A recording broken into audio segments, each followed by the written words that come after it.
yang biasa kita minum, kita pakai wudhu. Akan tetapi ada yang mungkin tidak semuanya tahu, boleh kita tanpa menggunakan air biarpun kita hidup di tengah danau. Di saat hujan deras, banjir bahkan, kita boleh istinja tanpa menggunakan air. Ilmu ini penting sekali, bahkan bisa jadi ini menjadi pilihan terpenting bisa di saat ada air memang di sebuah perjalanan, di satu toilet, tapi toilet lama, ada air, akan tapi air ini tidak tahu berapa tahun tidak dicuci. Bisa saja itu air nempel di kulit kita, langsung pulang kita gorengan. Apalagi mohon maaf jika air itu harus kita sentuhkan ke wilayah terpenting dalam diri kita. Maka di saat seperti itu Anda tidak perlu menyentuhkan diri Anda ke air tersebut. Dan Anda bisa buang air besar, air kecil, lalu Anda bisa membersihkannya tanpa dengan air. Yang disebut dengan istinja dengan batu. Ini dilakukan oleh baginda Nabi. Dahulu istinja dengan batu ini diejek, direndahkan Nabi Muhammad, akan tapi ketahuilah ternyata istinja dengan batu ini menjadi tren. Istinja dengan batu bukan dengan zatnya batu, Nabi hanya mencontohkan waktu itu adanya batu. Akan tapi para ulama memahami bukan batu saja bisa dipakai, asalkan memenuhi syarat-syarat yang seperti batu. Ternyata dia dari benda yang padat. Kalau cair nggak mungkin dong, kalau cair harus air yang suci mensucikan. Kalau minyak zaitun tambah kotor nanti. Air yang suci mensucikan, kalau tidak ada air dari sesuatu benda yang padat. Di samping benda yang padat dia harus suci dong. Tanah suci. Di samping suci dia kering, karena contohnya batu kering. Di samping kering dia bisa ngeresep, kan ada jenis batu atau bongkar nyerap kan, batu gombong. Kalau kena air langsung kesedot, ya menarik. Kemudian tidak terhormat, sesuatu yang padat tapi tidak terhormat. Kalau terhormat tidak boleh. Batu-batu atau sesuatu yang terhormat. Nah, syarat ini akan kami sederhanakan. Jadi Anda boleh beristinja dengan batu atau yang sepadannya. Nah, yang sepadannya atau apa? Harus memenuhi 5 syarat. Sesuatu tersebut harus dia adalah padat, bukan cair, dia kering, dia suci, bisa mengangkat dan tidak terhormat. Maka di alam nyata hari ini, zaman ini, orang bisa saja langsung mengambil tisu. Tisu adalah benda padat, jangan tisu basah, ibu yang solehah. Kalau Anda pakai tisu basah menunjukkan tidak pernah ngaji. Sudah ketahuan sudah. Tisu kering. Bendanya padat. Padat tuh ini? Padat. Hanya gara-gara lembut saja enggak. Padat itu bukan istilahnya padat keras, enggak keras. Padat itu bukan cair. Benda apa? Padat. Kemudian dia adalah kering. 2. Ketiga adalah dia suci. Ini suci dari kayu. Kemudian kalau ditempelkan bisa mengangkat. Coba. Kan bisa untuk mengelap begitu mudahnya. Dan ini tidak terhormat. Ada mirip seperti ini terhormat. Nyerep iya. Kemudian padat iya, kemudian suci iya, kering iya, tapi terhormat. Maksudnya nggak pantas ditempatkan di tempat itu. Contohnya apa? Roti tawar. Jangan, misal jarak mana roti tawar, memenuhi syarat. Cuman hanya saja makanan ya jangan dong, nanti lupa taruh itu. Nah, jadi tolong 5 memenuhi syarat. Maka Anda sebagai wanita muslimah yang ngerti, pernah ngaji, Anda harus berani pakai tisu. Bahkan di rumah pun dalam keadaan normal ada gudang air Anda. Bahkan ini kadang menjadi lebih penting, mohon maaf, karena mungkin, kiri kanannya tempat kurang bersih. Kalau pakai air malah berceceran ke sana kemari. Bisa saja seorang laki-laki tutup koin, buang air di tempatnya, kemudian setelah itu seorang wanita pun juga bisa, kemudian setelah itu membersihkan dengan tisu. Dan jauh lebih aman, apalagi jika Anda bepergian, ada ragu air itu berbakteri atau tidak, kotor atau tidak. Maka jangan sampai ada seorang pria tiba-tiba ngomong, aduh celanaku najis, Anda ini ngompol atau tidak ngaji. Dan kita biasa melakukan, dan Anda perlu praktek di rumah. Bahkan tidak boleh ada ragu yang demikian itu. Dulu diejek baginda Nabi, apa-apaan kok istinja kok pakai batu, istinja kok pakai begituan, kan ada air. Ternyata hari ini kalau Anda pergi ke luar negeri sana, ke negeri maju, Anda ke toilet umum nggak ada air, adanya hanya tisu. Subhanallah. Ya, tisu kering. Bahkan slogannya apa? Kering adalah bersih, kering adalah sehat, kering adalah itu. Maka Anda jangan ragu. Kalau Anda hari ini ragu, apalagi merasa jijik, hukumnya para ulama mengatakan wajib Anda mencobanya. Anda harus pulang, nggak usah kena was-was. Saya penyakit was-was, nggak ada. Pulang nggak usah pakai air nanti, coba dulu biar nggak punya was-was. Belajar, nanti di rumah ada air, lap pakai ini.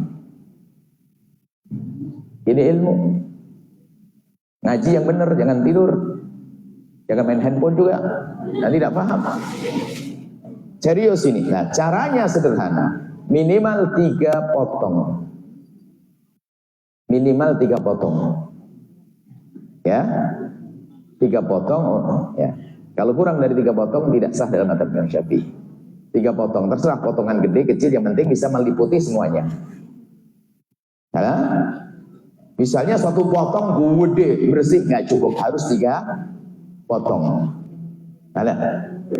Jelas ya? 3 potong. Caranya sederhana, mohon maaf kaum pria, cukup 1 potong. Ini najis loh ya, dibuang di tong sampah. 2, ini najis, buang. 3, sama, buang najis ini. Ini sudah beres. Habis itu wudhunya pakai air, unik ya. Istinjanya pakai batu, pakai tisu, wudhunya pakai air.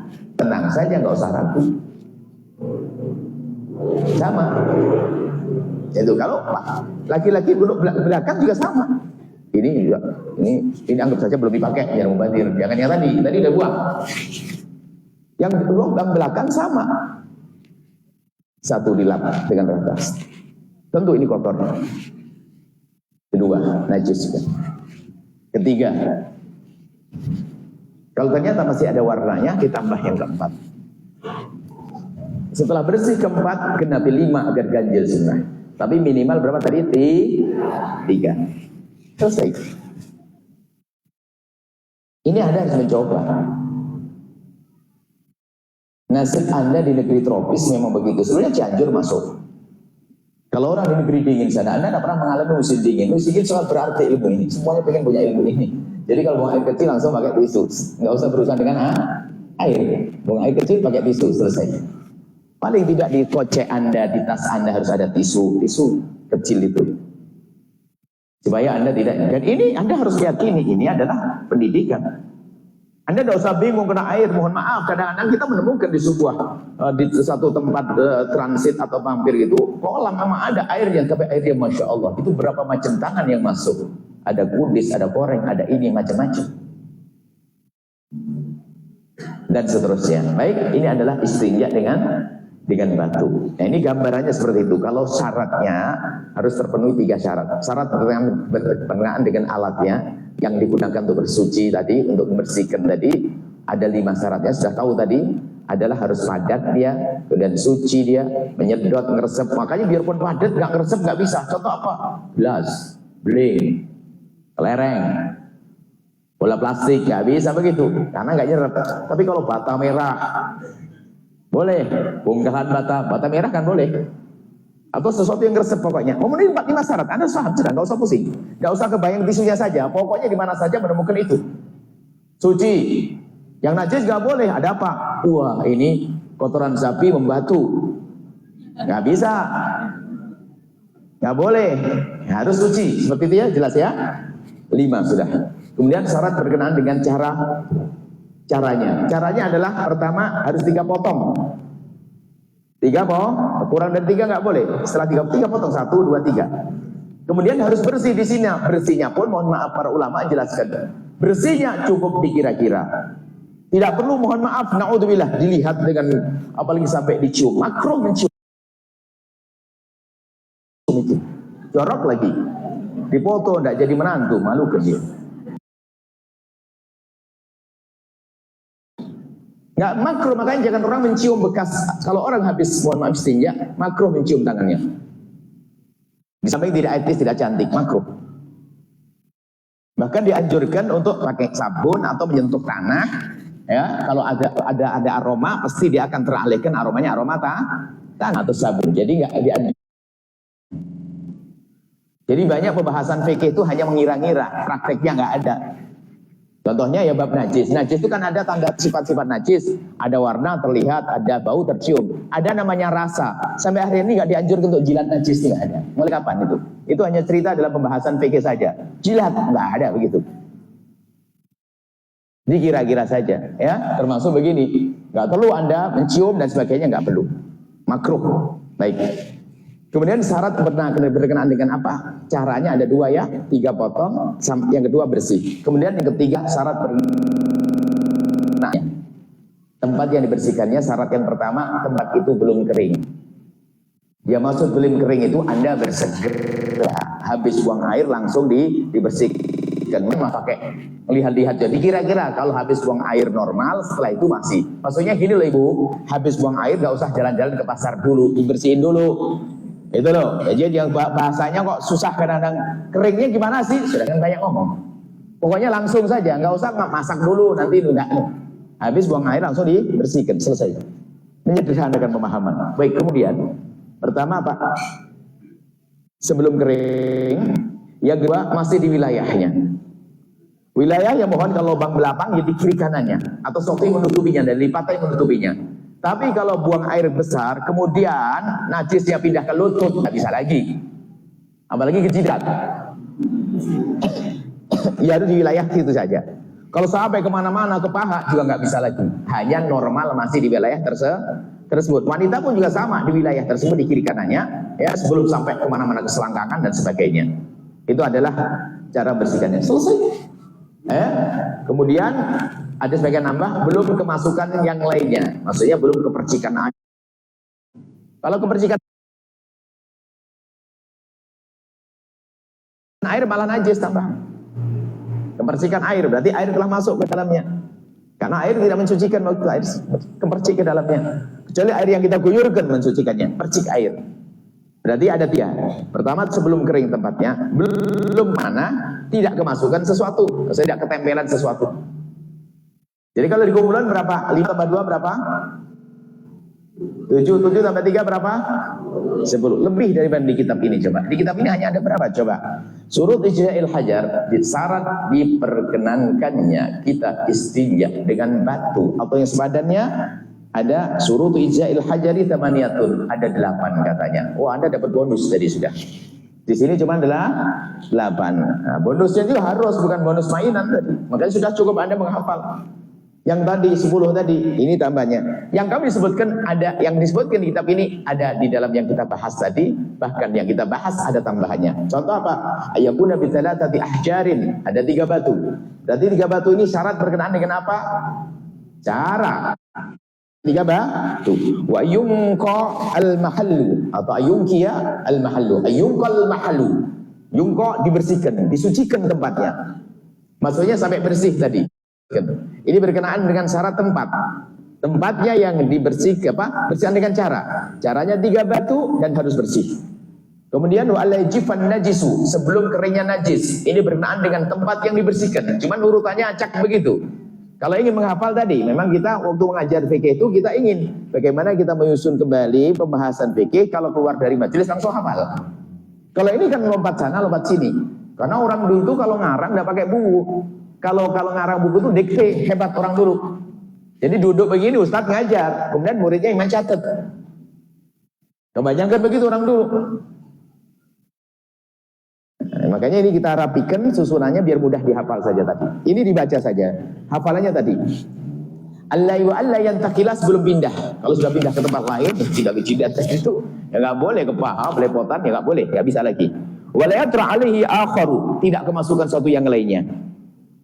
Walayujabiza sabhatahu, ya, tidak melewati sabhatahu itu kalau lubang belakang, mohon maaf, tidak melewati dari sesuatu lipatan yang menutupinya saja. Kalau sudah keluar dari mohon maaf, kan ada lubang belakang kan ditutup sama lipatan. Ya di sekitar situ saja dimaafkan. Lebih dari itu enggak, misalnya sampai ke paha-paha. Sudah jelas tadi. Wala yusibahu ma'un, tidak ketana air itu biasanya dijadikan satu dengan tadi yang tidak kemasukan sesuatu. Makanya kalau belajar kitab itu kadang perlu renung, perlu pelan-pelan ya. Tadi sudah kita ramu, kita permudah. Kalau ke kitab nanti tambah bingung. Ini ayusi bau maun kena air. Nah, tadi tidak kemasukan sesuatu. Itu sama kurang lebih. Cuman ada perbedaan nanti. Sudahlah yang mudah. Pokoknya kita ingin langsung praktek tadi. Sudah hafal ya? 10 tadi? 10 harus kalau tidak hafal. Nah, SLB masuk SLT. Dimudahkan nggak masih nggak hafal. Ambil rekamannya nanti. Wala takunal ahjaru wa antakunal ahjaru tahiratan, hendaknya batunya itu harus batu yang suci. Setelah itu boleh Anda istinja dengan batu, enak. Tolong diamalkan ilmu-ilmu begini, jangan ragu. Dalam keadaan normal sekalipun, hari ini pun boleh praktek kok. Saya malas buang air kecil, pakai air oleh kita. Dan coba dong, nggak usah was-was ini. Wah, ini penyakit. Demi kebersihan nanti di rumah kita, kerapian dan sebagainya. Terus ya. Baik, ini adalah pembahasan fikih kita dengan kitab As-Safinatul Najah. Lalu kita akan kepada pembahasan. Kita akan bahas tentang satu sifat buruk. Dan ini yang sangat dijauhkan oleh Allah dari utusan Allah. Dijauhkan dari utusan Allah. Dan dijauhkan dari para penerus-penerus baginda Nabi dan orang yang dekat dengan Rasulullah. Yaitu sifat busuk yang bernama berbohong. Dusta. Sekarang begitu gampangnya orang berdusta. Oh, sebab dusta yang paling serem dusta kepada Allah atau mendustakan Allah, membuat sesuatu yang palsu, bohong di atas namakan, dinisbatkan kepada Allah, mengatakan ada Tuhan selain Allah, itu dusta, mendusta. Dusta juga. Itu dusta paling berat. Beriman kepada Tuhan selain Allah, dusta berat. Itu urusannya dengan keimanan. Mengatakan ada penguasa selain Allah, dusta.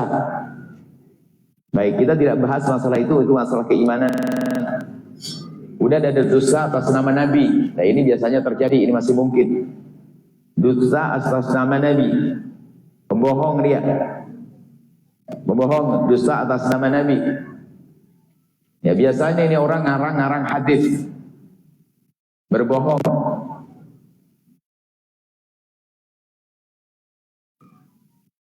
Nah, ini nggak boleh dusta atas nama Nabi. Dulu ada pendusta-pendusta pada zaman dulu itu membuat hadis-hadis palsu, namanya hadis maudhu.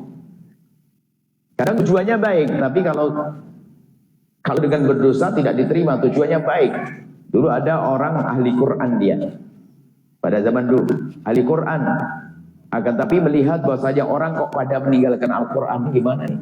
Akhirnya membuat hadis banyak tentang keutamaan membaca Al-Quran. Berdosa, dosa, Nabi tidak senang dengan demikian. Atas nama Nabi berdosa, wah tidak boleh.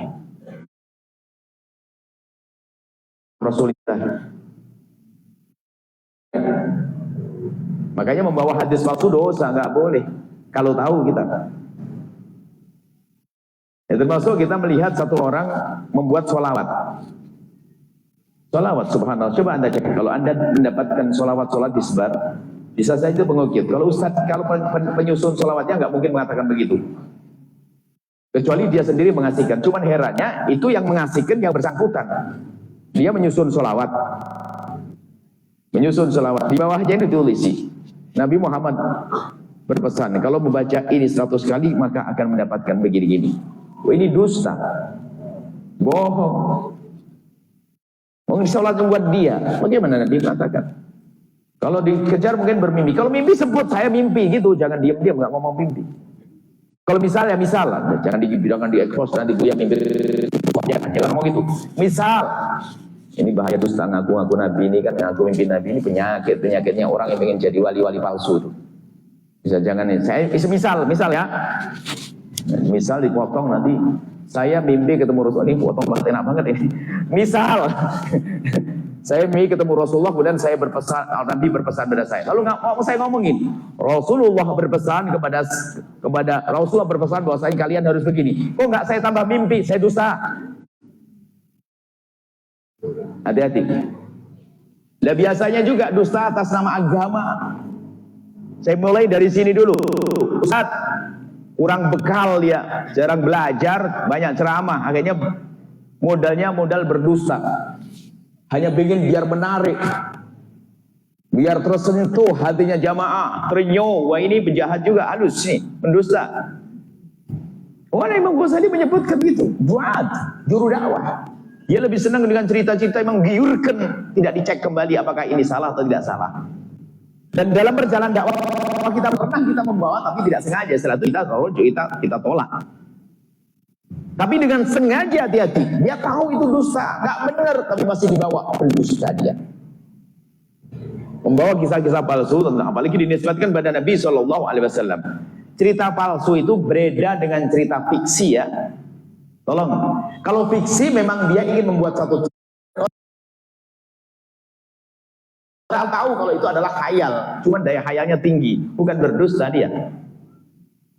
Tapi yang bermasalah, saya melihat Syekh Abdul Qadir Jailani begini, saya berdusta. Nggak pernah saya dengar Syekh guru saya begini, saya berdusta. Nggak boleh berdusta. Ini juru dakwah ini ada. Saya mulai dari situ dulu.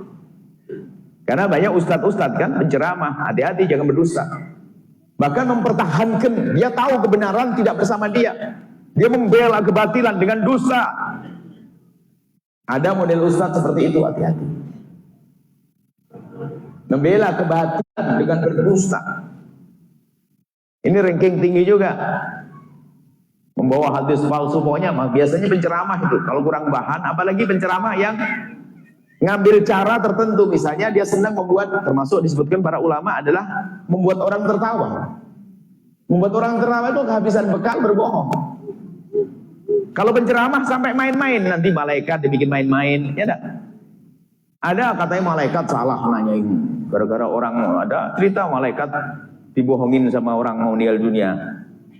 Masa malaikat dibohongi? Ini kan kurang ajar, berdosa. Ya, misalnya tolong nanti kuburnya jangan dikesankan kubur baru, pokoknya dibuatlah bajunya yang jelek, kafannya yang jelek dan sebagainya. Nanti misalnya ini sebuah contoh lah, ini kan pernah ada gitu guyonan di gardu begitu. Wah ini akhirnya apa? Betul, orang yang meninggal dunia dikafani dengan kafan yang jelek. Akhirnya malaikat datang, wah sini sudah lama ini, yang masa kebohongan, dibohongi lah. Ini kan aneh-aneh, ini nggak boleh nih. Masa malaikat nggak tahu? Memang alam barzah itu di mana sih kan begitu? Bukan di alamku ini untuk menyimpan jasad kita di kubur. Nah gini masa kita membawa cerita, malah kita percaya, ya aneh dong, nggak mungkin dong. Masa malaikat dibohongi? Termasuk suatu ketika ada satu buku yang menjudulkan tentang orang-orang tobat. Nah kalau kita ini kalau punya ilmu kan mudah, ada ceritanya orang tobat. Saya itu percaya adanya seksa kubur itu gimana ceritanya? Cerita ini di sebuah majalah disebutkan, saya baca. Masa majalah sekelas ini membawa berita begini? Ceritanya ada orang, dia ingin membuktikan apakah betul ada siksa kubur. Contohnya apa? Dia pura-pura mati, taruh di kuburan. Setelah di kuburan begitu, tak tanya apa? Betul, saya didatangi malaikat. Lalu mulai itulah saya percaya bahwa ada malaikat Munkar Nakir. Bohong kelihatan begitu. Memang malaikat bisa dibohongi nih. Ini coba sekarang majalahnya kalau sebut Anda pasti tahu, tidak usah disebut. Aneh bisa dinukil begini nih. Untuk menyentuh orang biar tobat, tapi berbohong. Bohong itu bahaya, termasuk kalau pengen segera dimuliakan sama orang. Gampang dan orang mudah percaya, dan setelah itu dia ngerumun dia. Mimpi apa? Mimpi ketemu Rasulullah. Ini dusta baru di kalangan para ustaz. Harus kita pangkas model-model begitu. Ada ngaku-ngaku, makanya kalau ada santri di sini kok ngaku ngomong kepada, ada satu santri itu betul dia. Saya menduga dia betul. Dia ngadep pada kami dan menangis bahwasanya saya telah mimpi ketemu Rasulullah. Saya hanya katakan mimpimu istimewa baik, tapi ingat, jika kau cerita kepada temanmu satu pun kau usir dari pondok. Aku tidak perlu dengan kau. Kenapa? Takut menjadikan yang lain pengen diaku kalau dia pernah mimpi lalu berdusta. Ini ustadznya tuh ngajar semalam ketemu Rasulullah. Ayahnya Ustaz. Aneh-aneh. Dosa, hati-hati, ada hitungannya di hadapan Allah. Jangan berbohong. Kalau nggak mimpi jangan ngomong mimpi. Kan pengen cepat jadi wali-wali itu kan. Kalau sudah mimpi Rasul kan dihormati. Wah, ini sahibur ru'yah. Masyhur sampai sekampung. Sahibur ru'yah. Dia suka mimpi ketemu Nabi. Wassalam. Setiap orang saya berruqyah. Akhirnya dia setiap malam Senin ketemu, malam Jumat ketemu Nabi dan sebagainya. Ini model kelas-kelas Ustadz. Makanya saya pangkas dari situ sebelum kita bicara tentang pedagang yang bohong. Ini dari Ustadz dulu. Ustadz bohong mimpi Nabi. Termasuk di pesantren, mimpi lihat jin. Oh, banyak itu. Pondok dikit-dikit lihat jin. Yes. Jin ada. Dan mungkin menjelma. Kalau menjelma kita tempeleng sakit dia. Cuman itu di pondok itu ceritanya ada satu anak penakut, ya. Karena penakut dia mau ke toilet nggak ada yang nemeni, minta tolong nggak diperhatikan, diremehkan, akhirnya paling enak jerit, jin. Akhirnya besok ditemani. Akhirnya sak pondok katanya ada jin, nggak ada jin, jinnya kamu. Nah itu kan kalau ada anak ngaku jin. Banyak berbohong atas nama kayak gitu-gituan itu. Sehingga khayalnya luar biasa, apalagi sudah sudah dikenal di pondok tersebut, dia adalah orang yang sering lihat jin, sehingga sering berkhayal, punya indera ke-16. Oh, jadi itu ada itu bergelantungan jinnya itu. Oh, bergelantungan, ada khayal. Loh, apakah ada orang begitu? Kalau begitu nggak akan seperti itu modelnya. Termasuk kami sering mendengar ada. Kalau kita lagi baca Maulid Nabi SAW waktu berdiri. Wah, ini ada yang khayal, wah Nabi datang. Nabi datang. Kalau betul dia meyakini Nabi datang, nggak akan begitu. Wong kita kedatangan guru mulia datang aja gemeteran kok. Masa Nabi datang cuma begitu-begitu aja? Biasa model-model. Kalau berdiri adalah para kayak Abu Yazid Muhammad dan yang lain mengatakan kebiasaan di saat kita bergembira dan semuanya kita berdiri. Tapi jangan berdusta mengatakan aku melihat Nabi datang. Jangan bual-bual begitu. Ada Maulid Nabi dengan khusyuk, baca sejarah yang indah dan sebagainya. Jangan ditambahi aneh-aneh deh. Ini makanya di kalangan para asatid dunia ilmu itu harus kita pangkas gaya-gaya bohong begitu. Model bohong tahuan. Coba kalau Anda kedatangan seorang alim saja, Anda gemeteran, bekasnya itu seminggu masih kerasa. Ini katanya Nabi datang biasa saja, cengengesan, mana mungkin? Kami keras hal begini saja, jangan main-main Nabi deh. Kita percaya melihat ru'ya, mimpi Nabi adalah benar, tidak berdosa. Dan mungkin sekali orang bertemu Nabi babul karomah mungkin. Tapi kalau model kayak gini-gini kok tiba-tiba setiap malam Jumat, malam Senin ngaku dia ada enter dulu dong. Siapa ente?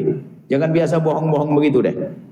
Kita harus pangkas begitu. Kenapa? Bohong itu bahaya. Makanya kita pangkas dari sini karena tidak sadar. Ustaz bawa hadis bohong, cerita bohong. Jangan biasa berdusta. Berbohong. Oke, Ustaz sudah beres. Pedagang. Jangan Anda berbohong dalam jual beli dan sebagainya. Jujur adalah keindahan. Tidak menyebutkan harga beli itu bukan berarti berbohong. Berapa sih Bu harga belinya? Ada sih gitu. Mahal gitu aja. Jangan bohong. Kalau bohong nggak boleh.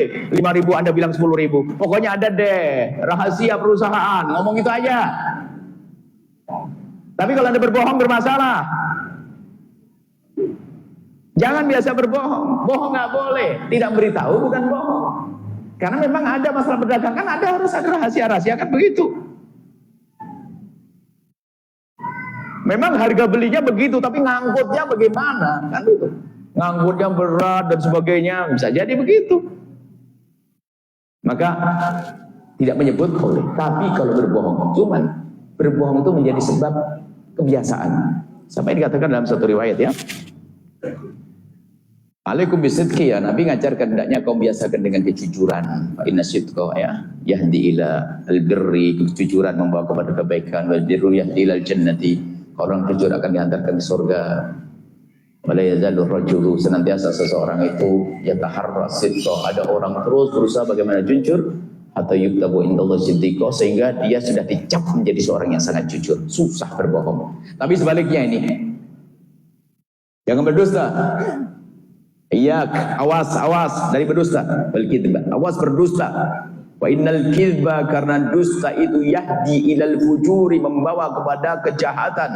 Wal fujuru yahdi ilan nari, dan kejahatan membawa ke neraka. Wala yazalur rajulu, dan masih terus ada orang itu yataharral kizba. Ada orang itu kalau hobi, kalau biasa bohong. Hatta yuktabu indallahi kadzdzaba, sampai stempel dia kadzdzab. Dia pergi ke warung, dia beli gula, padahal dia ngomong beli gula, dia nyebut yang lainnya karena biasa bohong. Beli apa, belanja apa Bu? Ada, beli tampung. Ada, ngomong gula aja bisa. Dasar memang sudah pembohong dia, nggak bisa jujur dia. Padahal ngomong gula nggak ada ruginya juga. Cuman memang biasa berbohong.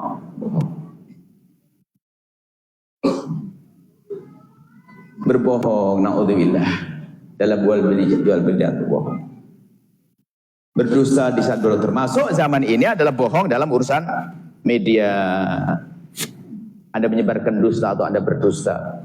Makanya tim media itu kalau bikin judul jangan ada aroma dustanya. Kan ada sekarang trik buat konten itu judulnya menggigit atau begini, sensasi begitu.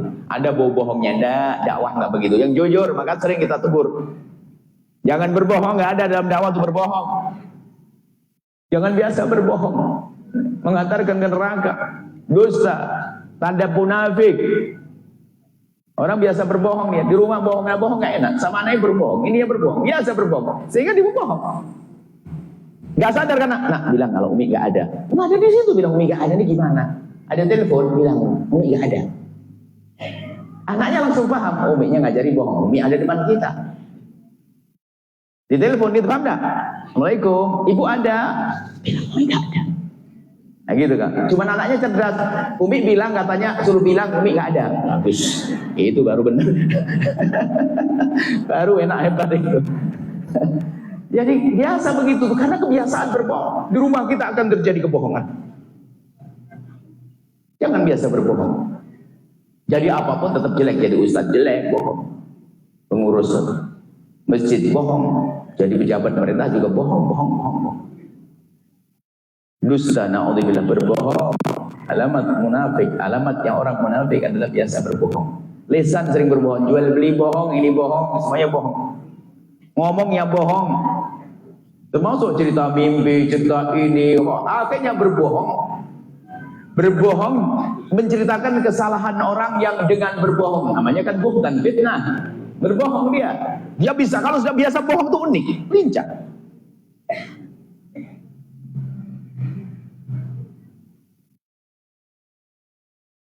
Ada kisah orang pengen tobat,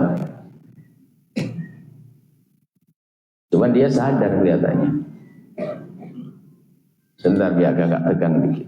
Cuman ngomong sama anaknya, nah, Abah kok suka bohong gimana? Iya nanti saya ingetin Bah, kalau Abah ngomong, saya dengar itu, berarti Abah bohong.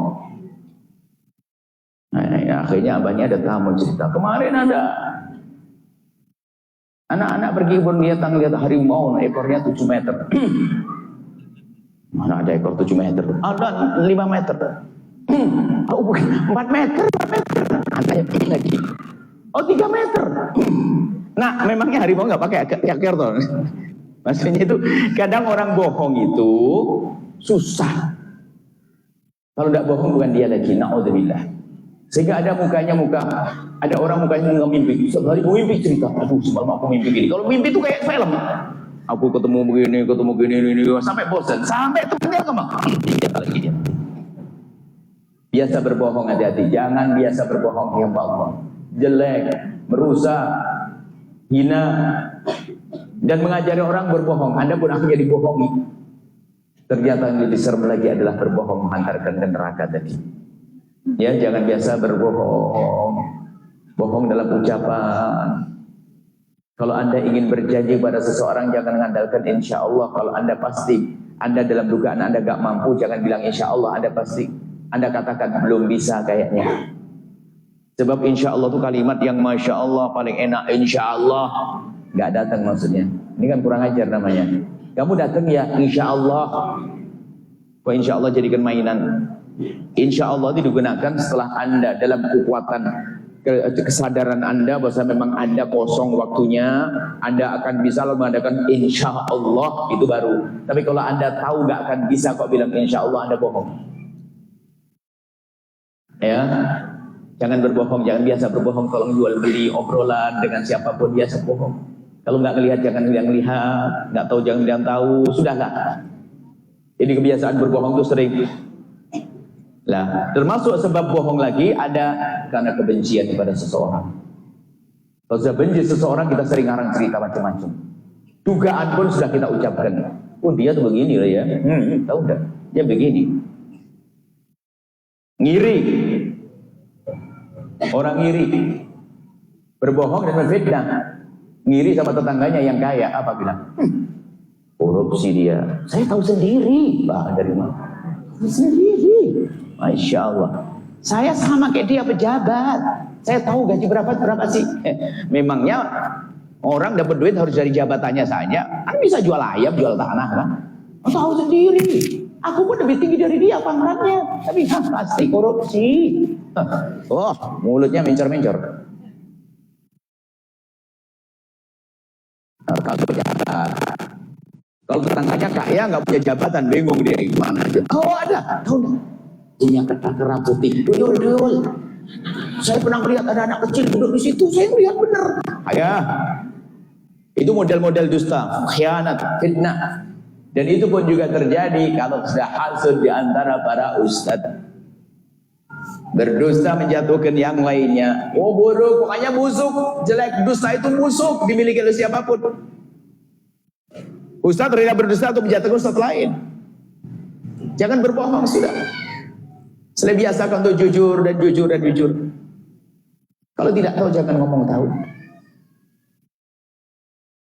Ini jadi kebencian tadi karena perbujuan kebencian bisa jadi berbohong karena kebencian. Jadi berbohong atas nama agama biar semakin dianggap terhormat ya atas nama Allah.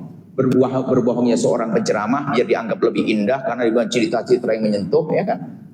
Biar dilihat berbohongnya pedagang biar dagangnya laris ternyata malah disebutkan oleh Allah ya. Berbohong untuk cari tawa biasa habis bekal bertawa ngekek kadang-kadang dusta atas nama malaikat kayak tadi tuh. Kalau tidak salah juga pernah ada dengar ya kalau ada cerita bagaimana ada seorang meninggal dunia itu sampai sekarang itu sama malaikat belum ditanya kenapa. Karena banyak yang ziarah, misalnya begitu ya. Ya ini sebuah, ya bagaimana malaikat takut orang ziarah. Ziarah itu diam dunia. Misal sebuah contoh, kita kan orang berilmu. Misalnya seperti itu. Jadi tolonglah. Kemudian didusta di antara keluarga, suami, istri dan seterusnya. Baik. Akan tapi ada hal yang Anda tidak boleh jujur. Yaitu pembahasan tadi malam. Kalau Anda ngikuti sebab pengajian kita itu kalau kita hubung-hubungkan jadi silsilah. Semalam kita sampaikan jangan biasa Anda mencari-cari kekurangan orang lain, aibnya orang lain. Maka jika Anda melihat kekurangan orang lain, Anda harus bisa menutup. Kalau Anda ditanya, Anda tidak perlu bercerita. Menceritakan kekurangan orang lain. Termasuk diantaranya Anda tidak boleh jujur dengan dosa pribadi Anda dengan Allah. Itu semalam, makanya tolong ikuti kajian semalam cari. Sebab itu penting sekali di zaman ini. Kan banyak kebodohan hari ini, ada orang buat konten membongkar aibnya sendiri. Dia telah menghancurkan dirinya, menghancurkan keturunannya. Anaknya bakal malu sepanjang hidupnya karena punya ibu kayak begitu. Dia nggak sadar membongkar aibnya. Makanya pendidikan dalam Islam, kalau ada orang punya masalah dosa kepada Allah, tutup. Tanda Allah mengampuni kalau dia menutupnya, nggak ceritakan pada siapa dari bangsa manusia. Mungkin punya pengalaman pernah minuman keras, mungkin dia punya pengalaman pernah berzina. Nggak perlu berterus terang kepada siapapun. Calon suami kayak atau siapa nggak perlu. Sebab orang bertanya, kamu pernah berzina? Ini pertanyaan ini nggak syar'i, nggak boleh. Kalau ada orang bertanya, kamu pernah berzina? Ini kurang ajar. Bahkan sebagian ulama mengatakan cambuk 80 kali orang itu. Sebab kalau kita bertanya, pernah kau berzina? Berarti saya telah menduga dia berzina. Kurang ajar dia. Sementara kalaupun kita melihat orang berzina, kita nasihati dan tidak boleh kita ceritakan ke siapapun. Harus kita tutup aibnya. Ini semalam pengajian. Dan itu bukan kami anggap semalam itu yang di Bandung, ini pelajaran terpenting di hari ini. Karena banyak orang yang tidak ngerti ilmu, sehingga membongkar aibnya, cerita aibnya, curhat. Kan ada grup, WA, segala macam. Masya Allah. Makanya betul, dikatakan baginda Nabi, kullu ummati mu'afa, umatku aman-aman saja, akan mudah diampuni oleh Allah. Illal mujahirin, kecuali mereka si bodoh yang terang-terangan dalam maksiat, dalam zina. Orang berkata, bagaimana terang-terangan dalam zina? Nggak ada orang zina di perempatan jalan, nggak ada orang zina di alun-alun. Tapi si bodoh adalah orang kepleset zina di malam hari, esok harinya cerita. Akan tapi hendaknya siapapun yang pernah punya masa lalu kelam, tutup dengan bertobat, tutup dari bercerita kepada siapapun. Maka ini termasuk yang nggak perlu Anda jujur kalau ditanya oleh siapapun. Nggak usah, bahkan bertanya pun nggak boleh. Karena ini adalah pribadi, nggak usah cerita, oh aku dulu kalau mabuk biasa 1 trim.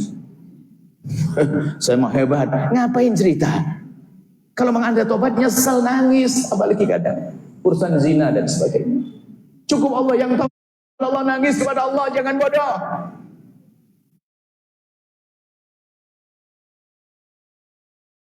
Jangan bodoh, tutup aib itu.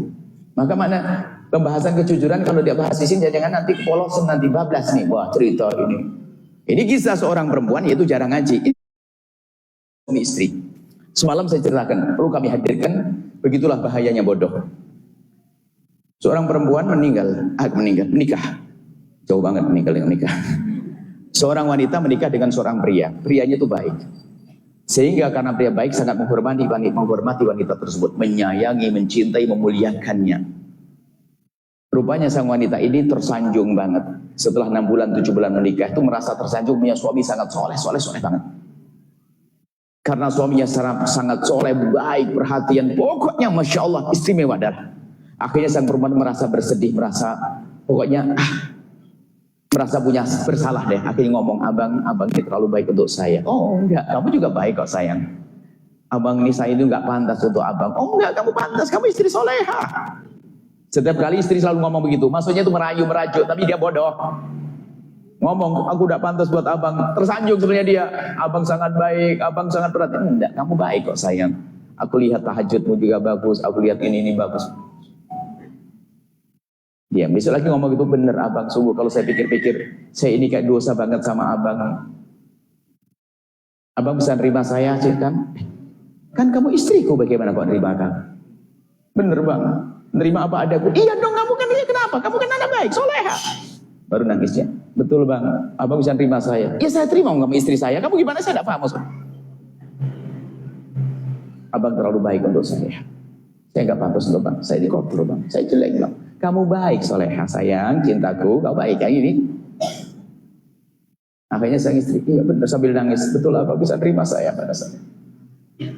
Iya sayang, kenapa sih? Ada apa? Abang bisa terima saya? Iya saya terima, kamu istriku. Iya bang, saya merasa ini ganjel terus kalau saya tidak terus terang kepada abang. Kenapa? Dulu abang, waktu saya di SMA kelas 2, saya punya kawan dekat. Terus, sehingga karena terlalu dekat hingga sampai suatu ketika kami melakukan sesuatu seperti suami istri. Suami yang sudah sangat mencintai istrinya itu kayak diambil petir. Nangis sang suami, istri juga dipeluk itu istri. Setelah dipeluk dilihat tulisan istri. Kemudian dia bilang, aku tidak kuat. Mulai hari ini kau tuh aku cerai. Dan pantas dicerai perempuan itu karena dia bodoh. Kenapa dia cerita? Kenapa cerita? Karena tidak pernah ngaji. Makanya ngaji. Ngaji yang melek, jangan main handphone. Aib itu ditutup bukan disebar. Ini kejadian ini. Ada orang ada berita kisahnya ini. Suaminya mau tak suruh kembali, nggak mau, nggak bisa bu ya. Saya sangat mencintai dia, saya luka betul ya. Iya kebodohan. Coba dia ditutup, Allah sudah tutup dia. Orang bisa bersalah, orang bisa berdosa, tutup cukup ngadu kepada Allah, nangis kepada Allah. Jangan ulangi lagi kejahatan itu. Nggak usah ceritakan, karena perempuan bodoh dia.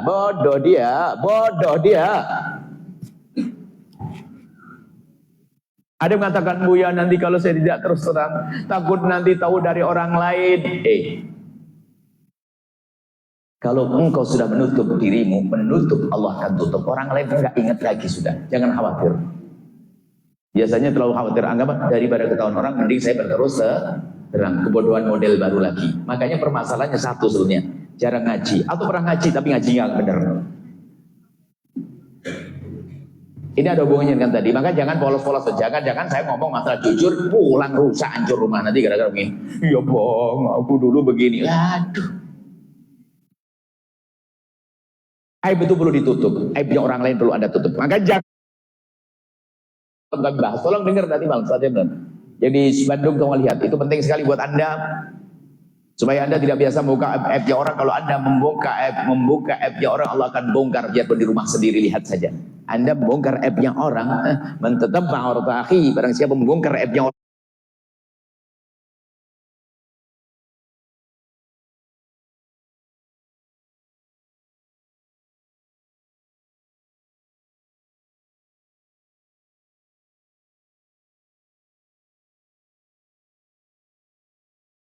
kurangan orang. Kalau melihat minta, ya Allah lupakan aku. Dan jangan cerita kepada siapa. Misalnya ada orang curhat kepada kami tentang perzinahan. Saya nggak boleh cerita pada istri. Sama sekali. Khianat saya akan cerita. Termasuk jangan fudul pengen tahu handphonenya orang. Saya kalau ada handphone di sini berhari-hari tidak akan saya buka. Termasuk milik istri dan sebagainya. Nggak ada perlu, kita tidak perlu pengen tahu. Biarpun istri dia punya rahasia dengan kakak perempuannya, dengan saudarinya dan sebagainya. Nggak perlu Anda pengen tahu. Anda melihat aibnya orang itu penyakit, susah, merusak hati.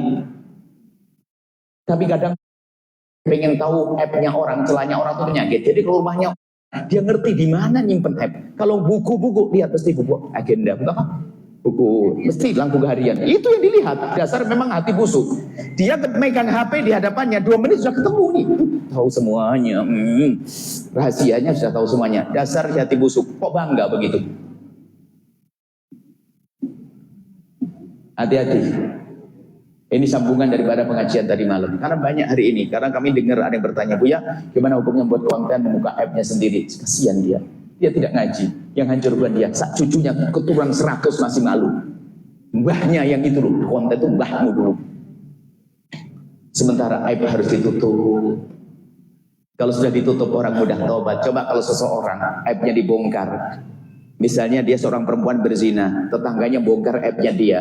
Akhirnya dia sudah tidak malu lagi. Ngapain juga saya tahan-tahan. Pun orang sudah pada tahu. Mending suaminya akan aku rusak sekalian. Wah, serem dia. Makanya jangan suka bongkar aibnya orang, hati-hati. Termasuk aib diri sendiri. Seperti tadi, akhirnya dicerai perempuan tersebut. Na'udzubillah. Nah ini harus saya imbangkan masalah jujur. Jangan-jangan jujur diterapkan di sini, kacau. Termasuk Anda nggak boleh bertanya, kamu pernah berzina atau aku kurang ajar? Apa menikah?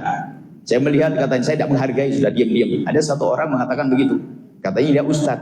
Dia mengatakan istriku sudah tidak perawan. Kau kurang ajar. Bahkan selalu bertanya, kamu dulu pernah ya? Ini pertanyaan menyakitkan. Kalau urusan mohon maaf, hilangnya keperawanan bisa saja karena olahraga, karena jatuh, karena head pertama yang sangat keras dan sebagainya. Menduga-duga berzina adalah tidak boleh. Dosa. Ya, ini saja mungkin bisa kami sampaikan. Ini ilmu sebelumnya. Penjelasan yang berikut ini adalah semalam tolong kembali, cuman kami hubungkan karena hari ini dia ngomong masalah kejujuran. Jangan-jangan gara-gara ilmu kejujuran yang kami tanamkan rusak. Urusan dosa pribadi Anda gak usah diceritakan kepada siapapun, diam sudah, ngadu kepada Allah. Jangan bodoh. Ada laki-laki datang ke Nabi, ya Rasulullah, alaqtu wa qad zanaitu fatahhirni. Ada orang ada Rasulullah, ya Rasulullah, aku telah kepleset dalam zina. Kemudian aku kepleset zina, cucikan kami, minta dirajam. Nabi mengatakan, cerdas, lembut, kasih Nabi, la'allaka lamasta. Mungkin kamu hanya sekedar sentuhan saja. Maksudnya biar gak ngaku, biar menarik diri. Kemudian tidak, ya Rasulullah, aku melakukannya. La'allaka qabbalta. Mungkin kamu hanya sekedar mencium. Tidak, ya Rasulullah, aku melakukannya. Nabi jawab, la'allaka fakhata. Mungkin di antara 2 paha tidak sampai masuk. Tidak, ya Rasulullah, aku melakukannya sampai 4 kali. Sampai dalam riwayat lain mengatakan, Nabi bertanya, ini benar toh baik bahasa dan ini benar toh akalnya. Mau ditutupi kok masih saja ngeyel. Cuman karena kerinduannya untuk diampuni, dia tetap terus terang seperti itu. Sehingga ditegakkan hukum pada orang tersebut. Setelah itu ulama mengatakan, sehingga tidak dianjurkan kalau ada seorang berzina ngaju ke mahkamah untuk minta dirajam, tidak disunnahkan. Disunnahkan untuk menutup tobat, menangis, selesai. Allah Maha Pengampun, cukup. Dan ingat urusan zina, hati-hati, hamba Allah itu kehinaan. Zina, hina. Enggak gampang orang berzina. Jangan mentang-mentang bicara tentang menutup aib lalu enak berzina yang penting ditutupi. Naudzubillah, tidak, zina adalah hina. Zina adalah hina dan hina tidak mudah berzina kecuali hina. Dan siapapun yang sudah masuk kehinaan zina, ayo menjadi mulia, tobat nyesal. Sering kami hadirkan sebuah kisah seorang wanita Arab yang belum muslim namanya Hindun. Dia adalah orang yang sangat memerangi Nabi, musuhin Nabi. Sampai suatu ketika dia masuk Islam, Hindun ini masuk Islam. Dia wanita mulia, wanita hebat di Arab, masuk Islam datang ke Nabi. Oleh Nabi diajak berbeat, berjanji untuk apa ya Rasulullah? Akhirnya Nabi mengatakan berjanjilah untuk beriman kepada Allah. Kami berjanji apa lagi Rasulullah? Berjanjilah kau untuk tidak mencuri. Kami berjanji tidak mencuri Rasulullah. Berjanji untuk apa lagi? Berjanji untuk tidak minuman keras. Ya Rasulullah, aku berjanji untuk tidak minuman keras. Berjanji apa lagi ya Rasulullah? Lalu Nabi mengatakan, berjanjilah kalian untuk tidak berzina. Diam dia. Di saat diajak berjanji tidak berzina mengatakan, ya Rasulullah tasdil hurratu, ya Rasulullah apakah kebayang berzina orang kayak saya gini? Gak terima, padahal dia tidak beriman kecuali baru loh ya. Di kalangan dunia kafir pun kehormatan tentu terjaga. Dia masih jahiliyah kafir tapi gak gampang menyerahkan kemuliaan kepada laki-laki. Lihat itu orang jahiliyah. Bagaimana kita ngaku muslim dan sebagainya tidak menjaga kehormatan. Pintu halal tolong dibuka. Jangan persulit urusan pernikahan. Zina, begitu seringnya kita mendengar perzinaan. Dikit-dikit zina, hina. Ataznil hurratu, apakah bisa berzina orang merdeka seperti saya? Enggak terima, diajak berbeat untuk tidak berzina. Kenapa? Wanita mulia susah berzina. Maka siapapun yang pernah kepleset dalam zina, takutlah pada itu kehinaan. Dan harus tutup, dan itu kehinaan bukan saja untuk diri, kehinaan orang yang lainnya. Coba orang kafir masuk Islam, mu'allaf bagi seorang cucu sebuah kebanggaan. Tapi seorang cucu yang melihat bahnya berzina, dia akan menjadi aib yang nempel di jidatnya sepanjang hidupnya. Kehinaan, makanya tolong pintu halal. Kalau ingin nikah jangan berzina, pintu halal mudah. Ya, ini saja. Jadi jangan sampai, berarti tiga sab ya. Sab pertama adalah jujur, sab kedua jangan jujur di tempat yang salah, yang ketiga adalah jangan melakukan zina, adalah kehinaan, naudzubillah. Kemudian nanti ada bab baru bagaimana ada apa sebab seorang kepleset dalam zina, insyaallah kita hadirkan pada pertemuan yang selanjutnya. Wallahu a'lam bishawab.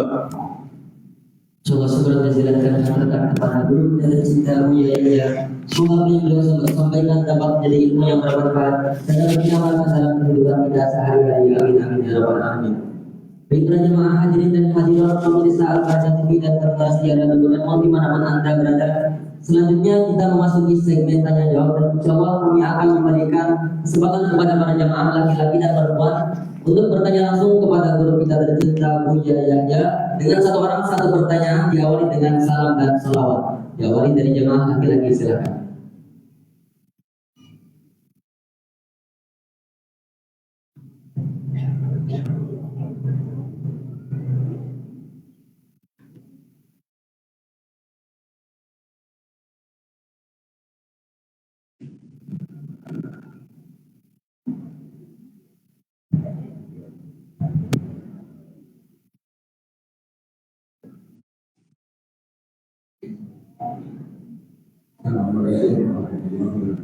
Assalamualaikum warahmatullahi Masalah air dia. Ayo silakan. Taruh aja. Antara toilet dan tempat tidur sebelum masuk ke masjid ada genangan air. Barangkali untuk cuci kaki, tapi kelihatannya airnya sedikit. Barangkali tidak 2 bulan dan tidak. Bagaimana? Terima kasih. Assalamualaikum warahmatullahi wabarakatuh. Waalaikumsalam warahmatullahi wabarakatuh. Masya Allah. Ada sebagian masjid antara tempat toiletnya atau antara tempat wudhunya itu ada satu kotak yang di dalamnya ada air. Yang membuatnya tentu dengan tujuan baik. Yang Jangan sampai ke masjid dalam keadaan kakinya kena najis. Itu tujuannya baik. Akan tapi ada perlu diberi informasi lagi yang lebih baik agar kita tidak menjadikan orang itu was-was. Yang menjadi sebab najis itu apa sih? Apakah setiap orang keluar dari toilet keluar langsung najis? Mulai kapan orang keluar dari toilet langsung najis, dari mana? Apalagi toilet masjid yang bersih seperti itu. Bahkan di dalam toilet sendiri itu siapa yang mengatakan kalau di dalam lokasi toilet langsung pasti najis? Anggap saja anduk saya jatuh, apakah langsung najis? Pertanyaannya, kalau Anda ke toilet, mohon maaf, Anda cuci atau tidak? Yang nggak nyuci hanya kucing sama anjing, kan begitu? Maksudnya jangan bikin orang was-was.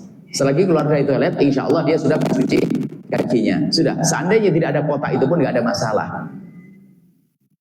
Tidak ada kotak air itu nggak ada masalah sebetulnya. Kalau ingin membuat, tolong harus perhatikan hal lain, bukan saja urusan masalah kulah dan sebagainya. Kebersihan, sebab sekarang jenis penyakit menular gara-gara kayak gitu. Ini rupanya 6 tahun tidak pernah diganti. Anda masuk pulang semporengan, butuh air. Jadi nggak perlulah kita maksakan dengan model seperti itu. Kita perlu pemahaman sekarang. Yang ingin membuat seperti itu boleh saja, tapi tolong dijaga air terus mengalir, airnya yang bersih. Jangan sampai airnya, mohon maaf, ya, kan jenis penyakit yang menular dari air kan banyak sekali. Ya, kalau perlu sudah diadakan itu.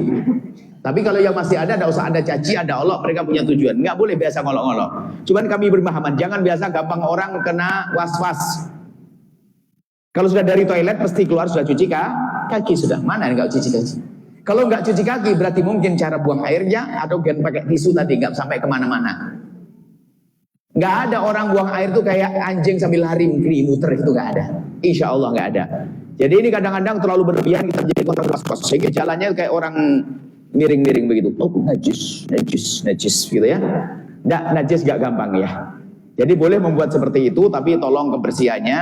Nah, tentunya airnya adalah kalau tidak mengalir harus lebih dari 2 kulah. 2 kulah itu nggak banyak, 216 liter kurang lebihnya. Maksudnya, kalaupun air itu tidak suci mensucikan, nggak usah terlalu khawatir. Sebab dari air wudhunya pun sudah suci. Hanya itu adalah ya biar agak bersih lagi dah. Karena mau ke masjid, takut ada debunya. Jadi bukan masalah suci tidak suci, biarpun air itu kurang dari 2 kulah, sebab dari toiletnya pun dia air kakinya sudah suci. Kecuali yakinnya siapa yang yakin? Kecuali ngomong, Abah atau Pak Haji, ini kaki saya kena kencing, saya celupin, bles. Ada yang ngomong itu nggak? Kalau nggak ada sudah nggak usah pusing, berarti airnya suci, nggak usah pikir. Ya kita sering kena was-was itu penyakit, bahaya juga. Ibadah tidak kena khusyuk, Allahu Akbar. Loh, tadi saya nginjek apa sih? Allah. Terus gimana? Ada mana ingetnya? Nah, ini tidak bisa. Jadi nggak usah ragu. Jadi itu biasa saja model. Berarti kalau kita kadang-kadang kita lihat warna airnya. Kalau airnya jernih saya masukkan ke kita. Kalau tidak saya lompat sampai biasanya anak-anak. Tolong jaga saya biar tidak jatuh saya. Daripada saya kena air kotor ini. Jadi perlu ilmu wawasan lagi. Ada sebagian was-was harus kalau tidak ada ininya najis semuanya. Najis dari mana ya Ustaz? Apakah santri yang memang diajari kalau kencing nggak usah disiram? Dari mulai kapan itu? Sehingga kadang berlebihan menjadikan orang tersiksa. Biasa saja. Kalau membuat tidak ada masalah. Tapi kalau tidak dibuat nggak ada. Bukan sebuah kesalahan. Apalagi sekarang toilet hari ini kan bersih-bersih ya. Airnya cukup dan sebagainya. Sudah buyur selesai. Apalagi klosetnya sudah jelas. Kalau buang air kloset selesai aman.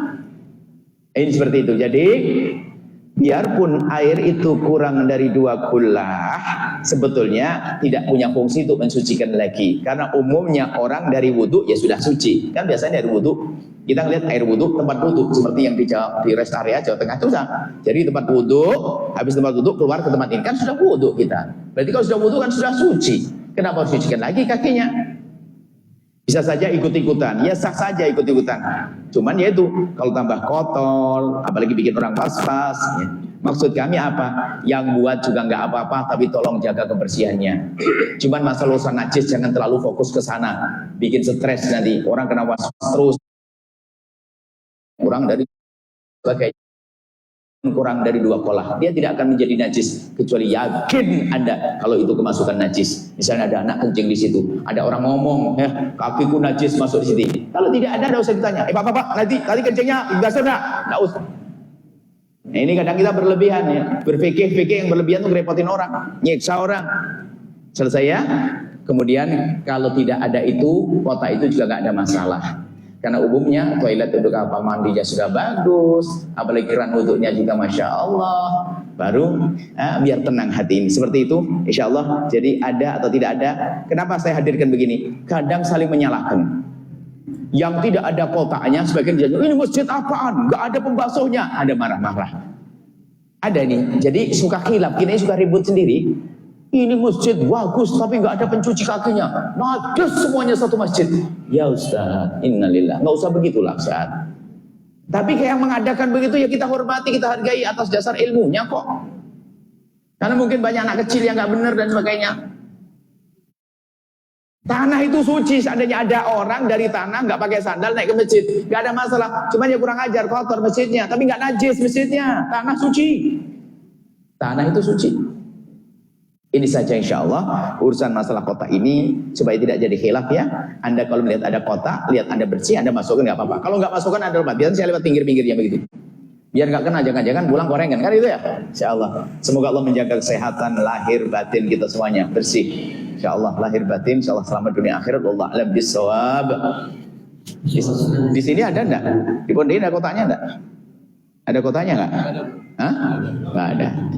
Biar tahu. Oh di sini nggak ada. Sudah tidak kami haturkan kepada kita atas jawabannya. Baik, selanjutnya kami persilakan kepada para jamaah wanita bagi yang ingin bertanya langsung kepada guru kita tercinta Buya Yaya dengan satu orang satu pertanyaan diawali dengan salam dan salawat. Silakan. Assalamualaikum warahmatullahi wabarakatuh. Assalamualaikum. Bismillahirrahmanirrahim. Allah Sayyidina Muhammad wa ala ali Sayyidina Muhammad. Perkenalkan saya Mala dari Al-Islam Cipanas. Mohon izin bertanya, Buya, ketika saya main pada atau sakit, saya sering mengambil air wudhu dengan air yang hangat. Apakah hukumnya, Buya, wudhu dengan air yang hangat? Terima kasih. Assalamualaikum warahmatullahi wabarakatuh. Ada orang wudhu dengan air yang dimasak, ya. Boleh air masak mau buat kopi, sisanya buat wudhu. Tapi nunggu dingin dulu Bu, jangan kalau panas nanti melonjak. Ya boleh, nggak ada masalah. Jadi biarpun sudah digodok, mau bikin kopi, ada sisa, bisa buat untuk wudhu. Jadi nggak ada kisahnya dalam bahasan fikih, air berubah hukumnya gara-gara digodok. Nggak ada. Jadi kalau belajar gampang nanti Bu ya. Ibu pernah dengar waktu belajar, yang menjadi kena air berubah hukumnya karena digodok. Nggak ada kan? Nggak ada. Sudah, Ibu paham sebetulnya. Soalnya dengan air yang kena matahari kan?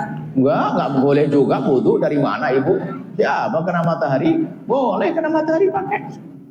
Hanya ulama mengatakan kalau di negeri yang panas Hadramut, kemudian di wadah yang dari seng dari ini makruh. Tapi boleh, bukan tidak boleh. Ibu sudah belajar sebetulnya. Cuman Ibu mungkin sambil main handphone. Insya Allah sudah hebat. Ibu bagus, Insya Allah. Jadi Insya Allah pasti pertanyaannya manfaat, Insya Allah ya. Ibu yang solehah. Jadi nggak apa-apa. Ibu boleh Anda wudhu dengan air godok, tapi agak dingin dikit. Jangan waktu panas bro, 100 derajat melonyok nanti ya. Ya.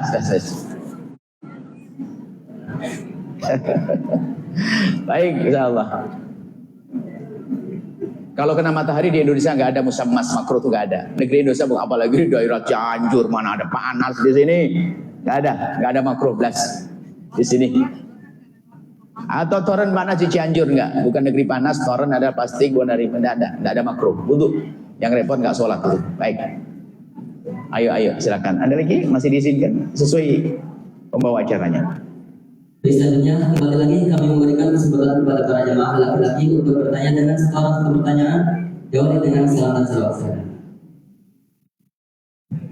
Assalamualaikum warahmatullahi wabarakatuh. Assalamualaikum warahmatullahi wabarakatuh.